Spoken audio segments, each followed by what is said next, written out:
In a stunning announcement Thursday, South Korea's national security director said President Donald Trump will meet with North Korea's Kim Jong Un by May. He also indicated the North Korean leader will commit to denuclearizing his country and refrain from any further testing. The meeting would be the first between a leader of North Korea and a sitting president of the United States. Daniel Lippman is a reporter for Politico and co-author of the Politico playbook. Welcome to you, Daniel. Thanks for having me. So did President Trump's fire and fury rhetoric actually work?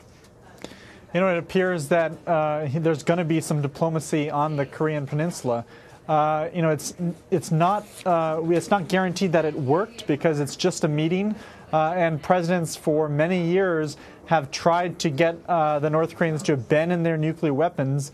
But, you know, Kim Jong Un, he's going to keep his nuclear weapons as long as America is threatening. But if there's a security deal reached so that we kind of guarantee we won't invade them, then there's a chance for a peaceful solution. Well, why would the president have South Korean leaders make this announcement instead of announcing it himself? I think the fact that the South Koreans announced this, it makes it seem less official. And also, if you're going to announce that you're going to talk to this dictator who starves millions of his own people and, you know, operates basically death camps, it's not the announcement that you want to do from the Oval Office. And so it's much better for an intermediary like South Korea to make that announcement itself. Right, and having it happen not actually in the White House, but out on the driveway. It kind of keeps it at arm's length. Yes. Well, are we getting any reaction in Washington on these developments? Not that much. Washington is really focused on those trade tariffs. You know, that's the whole of the Senate and Congress. That's what everyone is talking about right now. And foreign policy is less on the front burner right now. But we can expect people on the Hill, Republican senators and congressmen who are hawks, to really, push Trump to not, give up anything to the North Koreans. They don't want him to treat a negotiation like Kim Jong Un the way he does with Chuck and Nancy, where he gives away the store, because it's much harder to walk back promises you give to foreign countries internationally on foreign policy than it is to go back on a deal with Democrats where it's expected that people will reverse themselves all the time, especially Donald Trump. Well, let's talk more about what you just mentioned, tariffs. The president on Thursday, flanked by steel workers, announced tariffs on steel and aluminum.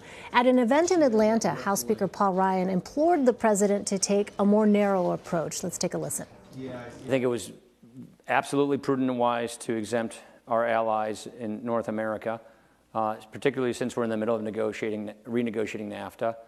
I think that's also, they're a big part of our supply chain with steel and aluminum. I also hope that they have a continuing exemption process that, that countries and businesses can apply to, so that we can make it even more surgical. How much can the president get done without his party's support? The president is on an island right now, both in the White House because of a lot of departures of senior staffers, but also especially on this issue. Trump has stood for many years against free trade policies. And so now he has the backing of Wilbur Ross, Peter Navarro, some Democrats, a bunch of unions, and people in the Stephen Miller camp. But he's really lost a lot of Republicans who are very fearful that an economic trade war can really hurt the U.S. And it could hurt the party's chances in the midterms. And so Trump is not up for re-election for a couple of years, but a bunch of Republicans, they think that this could hurt the economy and in turn hurt Republican chances of holding the House especially. And so you're going to see this huge pushback and even try to strip the president's authority to impose these tariffs in the first place. Well, these tariffs go into effect in 15 days, from what I understand. Senate Finance Chair Orrin Hatch said he was very upset and said he believes his party may be able to stop it in Congress. Is there enough time for lawmakers to counter these tariffs? So it may take a while, more than 15 days to actually have legislation signed and delivered. And then also you'd have to override a potential presidential veto on this bill that's not even filed yet. It's just being talked about. And a lot of Democrats would actually support this bill because they don't want to give Trump any power to do this. But you could have these tariffs installed in 2 weeks, and then in a month or two, once Congress gets its act together, then those tariffs could be repealed, at least partially. And already with these exemptions, that is good news for the globalist crowd because every country and every industry is going to say, well, we don't deserve it. We should not get penalized for the bad trade practices of China, for example. At the same time, the European Union is already threatening countermeasures. What kind of fallout could we see from that?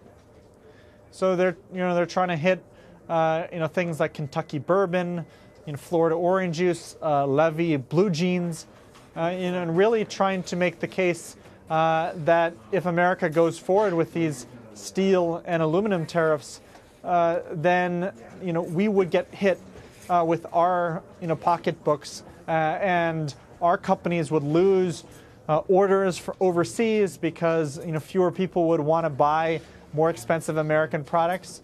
And so this tit for tat, it hurts Europe too, but this is not a way to grow the world economy in general. All right, Daniel Lippman in Washington for us. Daniel, thanks very much. Thank you. Good night.